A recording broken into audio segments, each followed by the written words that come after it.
What's going on, folks? Welcome back to Michigan Great Outdoors. I'm your host, Jason Ostrowski, aka the Polack. Today I have for you the Maverick hunting saddle from Latitude Outdoors. Let's get stuck in.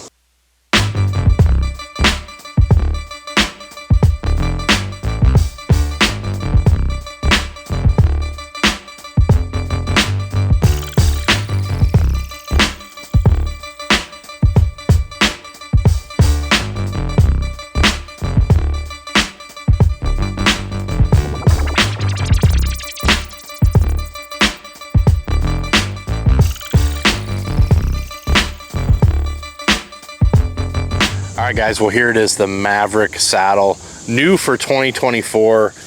Kind of has that, you know, Top Gun looking emblem here. I don't know if it was inspired by the movie Top Gun, one of my family's favorite movies. I think we've watched it like 30 times. But this is the newest offering from Latitude Outdoors.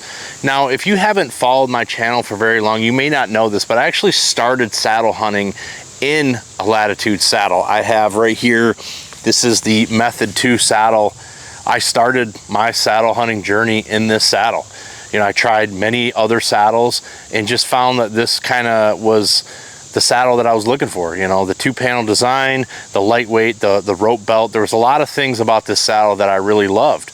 Now, I kind of transitioned into trying some other saddles, and I ended up going with TX5 saddles. So the Lone Star series of saddles kind of became my go-to. What's interesting enough is Latitude and TX5 have officially merged. So this year they are now one company, and this is the first saddle offering in their new lineup. So this is the Maverick, an extremely affordable saddle coming in right at 200 bucks. It's going to get you into the saddle game at an affordable price and an extremely lightweight saddle. So this is coming in at 1.3 pounds without the leg straps, and then if you add the leg straps, you're looking at, you know, one and a half pounds. So 1.5 pounds with leg straps. I always suggest wearing leg straps. I know some of you guys don't like leg straps. I think you should wear them because they come with the saddle, you know, legs, straps, whatever.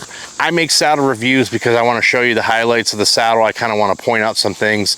Everybody is shaped differently. Everybody weighs differently. I weigh 258 today. You know, you can see I'm kind of an athlete. If you look at me and my build, you know, a little bit husky, a little bit thick. I should probably be doing the shot put at the Olympics if I was going to have to pick an Olympic sport. So you got to take these videos with a little bit of grain of salt. My opinions could be different from what is going to happen if you put this saddle on. It's just the name of the game with saddles. Every saddle's different and everybody's different. You know, everybody feels things differently. I will tell you that so far in my initial testing, since I've had this since July 27th at the Mobile Hunters Expo, has been phenomenal. I haven't had no issues with this saddle. It's been very comfortable, and I've tested it in a wide range of aspects on how I would want to use it.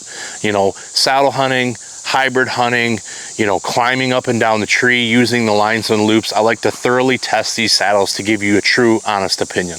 I wanted to point out some of the key features that are important to me on this saddle. Obviously, it is extremely quiet, metal-free design. So Latitude is kind of known for their metal-free design. Now they do have metal in the leg straps. Obviously, you know, I don't know how else you would have leg straps without metal, but so there is a little bit of metal there, and honestly, they really don't make that much noise, especially when they're actually deployed on the saddle, and they're removable. So that is an awesome feature that Latitude has. The rope belt has become kind of synonymous to Latitude. They are the only ones to have the rope belt that I think. There's some other saddles that maybe have Amsteel belts, but they have the rope belt. Works really well.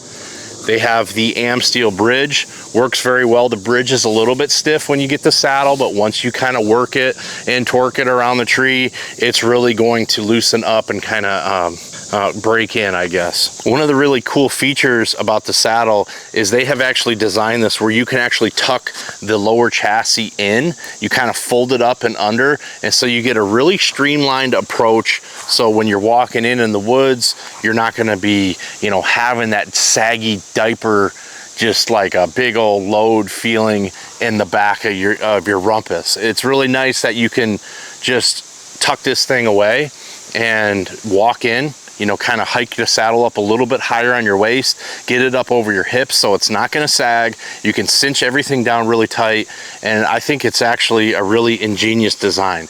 Obviously, if you put a bunch of crap in your saddlebags, yes, you're going to weight it down. But I do like this design feature, very streamlined. One of the things that I really notice about this saddle is they have this kind of this V shape sewn in here, which just gives it a really nice feel in the saddle. So you have a nice, comfortable, wide seat. The saddle isn't overly huge, it's not overly small, and it's going to fit a wide range of, you know, waist sizes. So this is a saddle that is set up to have anybody from a 28-inch waist all the way up to a 40-inch waist. Now I am a 38, so I'm a little bit higher on that spectrum, and I had no issues with comfort. Now obviously I haven't hunted in the saddle, I haven't spent, you know, 2, 3, 6 hours in the saddle, so I can't tell you for sure the comfort that you are going to experience. But so far in my testing, working around the tree, sitting in the tree, sitting in multiple trees, I've had no issues with comfort. I actually feel like the way that this is designed and the width of these chassis, that really is a comfortable saddle. Now, as you can see in this footage right here, when I actually got into the saddle, you have to remember to pull that lower chassis down. Sometimes I notice that it will kind of bunch up a little bit. In my first initial test, when I actually hung in the saddle in my barn, I have a tree in my barn, I was just hanging out, just trying to get a feel for it. I didn't pull that lower chassis down, and I did get a little bit of a, I don't know if a hip pinch is the right word, but kind of like a little bit of a hot spot on my side of my hip. And then I realized, oh crap, I forgot to pull the chassis down. So make sure you do that. You know, make sure you get that thing deployed so you're really sitting in the full saddle. You should be able to, you know, feel that comfort right away. So one of the things that's always really important to me is, you know, having these nice big bridge loops. I think they're really well done. They're nicely stitched. And that's another thing to point out. Everything on this saddle is really nicely stitched. I was very impressed on the stitching. You know, there was maybe like 1 or 2 little you know, tag ends I just hit with a lighter, but nothing crazy. I've seen much worse on a lot of other saddles made. One thing I do not want to overlook is the lineman's loops. So it's kind of a different material they have on here versus the bridge loops, and that's kind of cool because it just feels different. That's going to give you that positive feeling in the dark. You know, if you're hunting, obviously you always check every connection with your eyes. That's a tip that somebody told me when I first got into saddle hunting.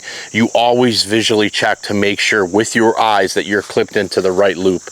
But this is nice that they have kind of this different webbing on here. It just feels different. One thing that I always test is how does the saddle feel when you're actually climbing with the linesman loops. Feels great, no issues there. Very well done on that aspect. One of the things that I did notice on the saddle here is there's 2 loops on top. I'm assuming that's, you know, geared for suspenders. If you do want to wear saddle suspenders, you're going to have that option. Obviously there's MOLLE that goes all the way around the top here. If you really want to get into a comfortable, very well made, affordable saddle, this Maverick, I think it's a quality item. I'm actually looking to try this saddle. In my style of hunting predominantly is hybrid hunting out of a Lone Wolf Custom Gear 0.5. I probably spend about 75% of my season in a 0.5, and for years I've been using that TX5 Minimalist, but I'm definitely going to give this saddle a try for hybrid hunting. If you don't know what hybrid hunting is, it's something that's gained popularity in the last couple years. Basically you take a very small hang-on tree stand like a Lone Wolf Custom Gear 0.5 and you saddle hunt out of the stand. So you're using the tree stand in the same manner you would any tree stand, but then you put a saddle in there, so you're able to lean, you're able to sit in your saddle. It just takes your comfort to the next level, and that's the name of the game. When you're deer hunting, especially if it's in the rut, you want to be able to do that all day sit. You want to be able to be comfortable out there in the woods.